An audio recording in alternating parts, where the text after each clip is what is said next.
Hi, I'm John Stevenson, and we're going to be looking at the judgment on Babylon found in Zechariah, beginning in chapter 1, verse 18, and running to the end of chapter 2. Our passage begins, chapter 1, verse 18, and notice we're in that first section of Zechariah, chapters 1 through 6, that contain 8 visions. We've seen the 4 horsemen, and now we come to the horns and the smiths. These are going to be images that represent judgment, and then after this, we're going to see the call to flee Babylon. So that's where we're headed. Chapter 1, verse 18, then I lifted up my eyes and looked, and behold, there were 4 horns. Now, a horn is a part of an animal, can look like what you're seeing here, depends on which type of animal is being used, but it is the strength of the animal. And the horn, notice on the left you have a picture of an altar with 4 horns. It's representing the same thing, the strength of the altar. And when an animal has a horn, that is his method of attack. So horns reflect both strength and usually reflect attack as a part of that strength. So 4 horns, chapter 1, verse 19. So I said to the angel who was speaking with me, "What are these?" And he answered, "These are the horns which have scattered Judah, Israel, and Jerusalem." Now, Judah, Israel, and Jerusalem weren't all scattered at the same time.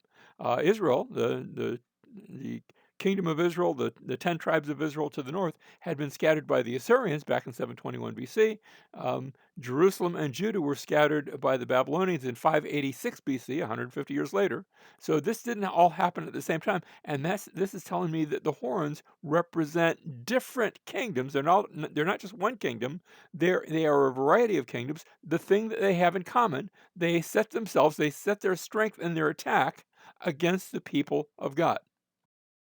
Verse 20, then the Lord showed me 4 craftsmen. So we notice how we go from 4 horns to 4 craftsmen. And I said, what are these coming to do? And he said, these are the horns, going back to the horns already, which have scattered Judah so that no man lifts up his head. But these craftsmen have come to terrify them, to throw down the horns of the nations who have lifted up their horns against the land of Judah in order to scatter it. So notice we had the horns, and those represent those who have scattered Judah and Jerusalem and Israel. In other words, any of God's people. It's sort of one size fits all. And then the craftsmen represent those who cast down those who have scattered. So notice, first come the horns, and then comes the craftsmen who are going to be taking down that which the horns have accomplished. Means that the This means that the horns are pictured as destroyers, and the craftsman, think about what a craftsman does. A craftsman is not a destroyer, the craftsman is a builder.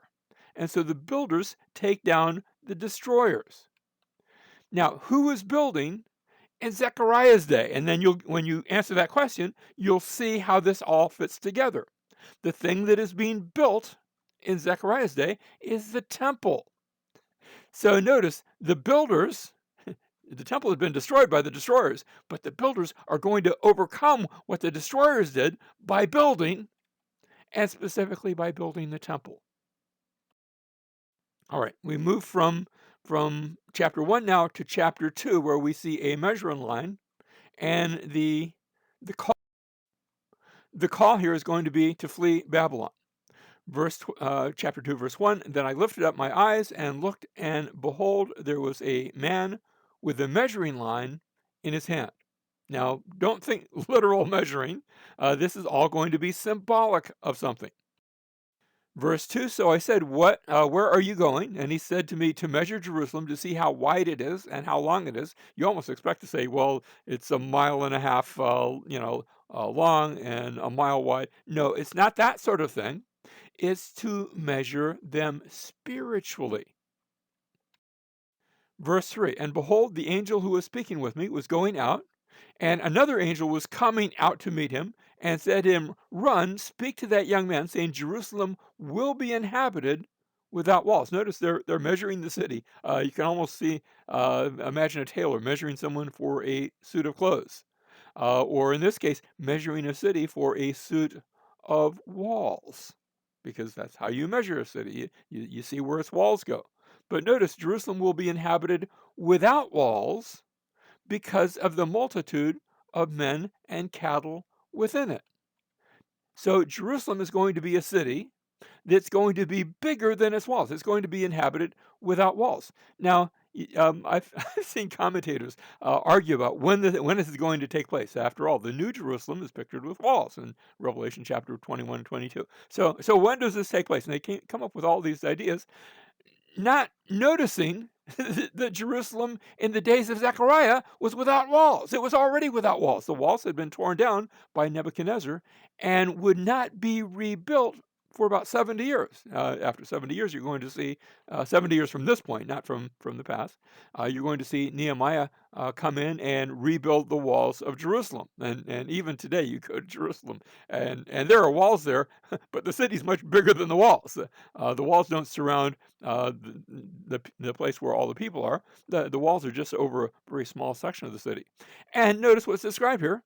Jerusalem will be inhabited without walls because of the multitude of men and cattle within it. For I, declares the Lord, will be a wall of fire around her, and I will be the glory in her midst. God says, I'm the wall. I'm the one. You say walls would protect a city, and God says, no, I'm going to be the one who protects the city. I am the one going to be the one who stops the city from coming to harm and stops it from being destroyed. For I, declares the Lord, will be a wall of fire around her, and I will be the glory in her midst. Picturing God returning to his city. And remember, God had left the city. That's how it had been destroyed. God departed the city because of its sinfulness. The glory cloud departed, and the city was taken because God was not there.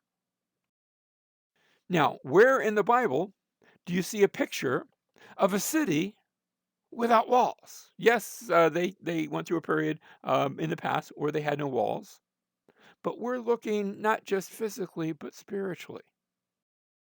And the answer is Ephesians chapter 2, verse 14, how we're reading about Jesus, and he himself is our peace, who made both groups into one. And when he talks about both groups in context, he's talking about both Jews and non-Jews, both Jews and Gentiles, and broke down the barrier of the dividing wall. Jesus said, no more wall. I'm removing the wall that separated Jew and Gentile. And I notice verse 15, by abolishing in his flesh the enmity, which is the law of commandments contained in ordinances, that in himself he might make the two, that is Jew and Gentile, into one new man, thus establishing peace. Throughout the ancient world, throughout a good deal of the modern world, there has not been a lot of peace between Jew and Gentile, but there's supposed to be. And the place where there is peace is within God's people, within the church, where he has broken down the wall and made the two into one and made them one new being. Well, chapter 2 and verse 6, ho there, flee from the land of the north, declares the Lord, for I have dispersed you as the four winds of the heavens, declares the Lord. Now, the land of the north, you look on a map, there's Israel, and of course, Judah was part of that. The land, if you go north of Israel, you're going to be up in the northern regions of Mesopotamia. You say, well, what's up there? Remember, anybody coming from Babylon, anyone coming from the east, did not come across the desert. They would follow the rivers. And so they would go up there to what we think of as the land of the north, and then come down from Israel. So that's the picture. The picture is of Babylon. You say, well, Babylon's due east, not north. But anybody coming from Babylon is coming down from the north. Verse 7, Ho Zion, escape, you who are living with the daughter of Babylon. And so this is going to be an injunction against Babylon, how Babylon is going to come through, just like Jerusalem had gone through some difficult times. Jerusalem had been destroyed. Babylon is going to see some destruction as well. Verse 8, for thus says the Lord of hosts, after glory he has sent me against the nations which plunder you. Plunder whom? And the nations that had plundered Israel and Judah. And now it's time for them. Notice, for he who touches you touches the apple of my eye. That is, those who touched Jerusalem, who touched God's people, even though God had allowed them to come, had allowed those pagan nations to come against Jerusalem as a punishment against Jerusalem. But now he judges the judgers. He judges those who plunder. Verse 9, for behold, I will wave my hand over them so that they will be plunder. And not just they'll be plunder for their slaves. Now remember, this is a very class-conscious time where there were free people, there was nobility, and there were free people, and then there were slaves, and and it was bad to be plundered at any point, but to be plundered by your slaves is especially bad. That's a special shameful act. Remember, this was an honor and shame culture. And then he says, then you will know that the Lord of hosts has sent me. Verse 10, sing for joy and be glad, O daughter of Zion, for behold, I am coming, and here, notice, I will dwell in your midst. In the past, God had dwelled in the midst. Remember the Shekinah glory. We're actually going to see a reference to that here.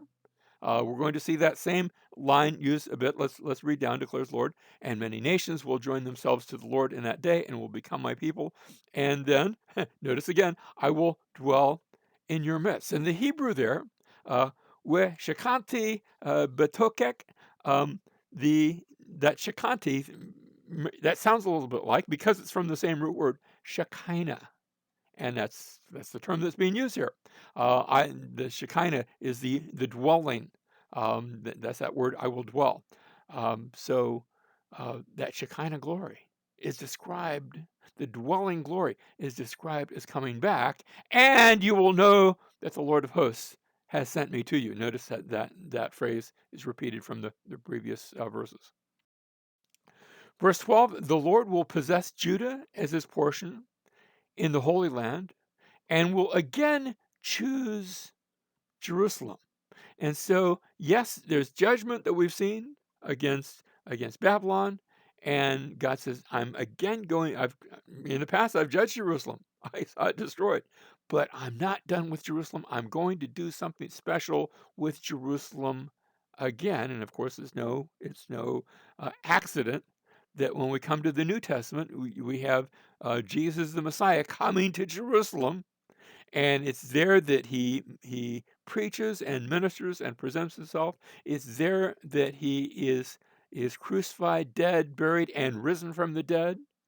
And it's also there that the church has its beginnings, because God has chosen Jerusalem to be the place where he brings salvation to the whole earth. And so the warning here is, look, Babylon is on its way out. Jerusalem right now, the city without walls, is not going to need walls because I'm going to be a wall around it. By the way, some historical notation, Babylon in the next generation after Darius would rebel, and Darius' son Xerxes would actually tear down the walls of Babylon, where Babylon would become the city without walls, not the city protected by God, but the city judged by God. And so we come to this last section, verse 13. Be silent, all flesh, before the Lord, for he is aroused from his holy habitation. I want to suggest that the term be silent, hush, is the has is the Hebrew. Sounds a little bit like hush. And it's that same idea. Hush, be silent, be still. That is the language of faith. You see, you trust in him, for God himself to do the work that brings about the redemption. And we do the same thing when we come to Christ. We are still, we hush, we are silent before him, recognizing that on the cross, Jesus paid the price for us. And we must simply trust and believe and accept that which God has given.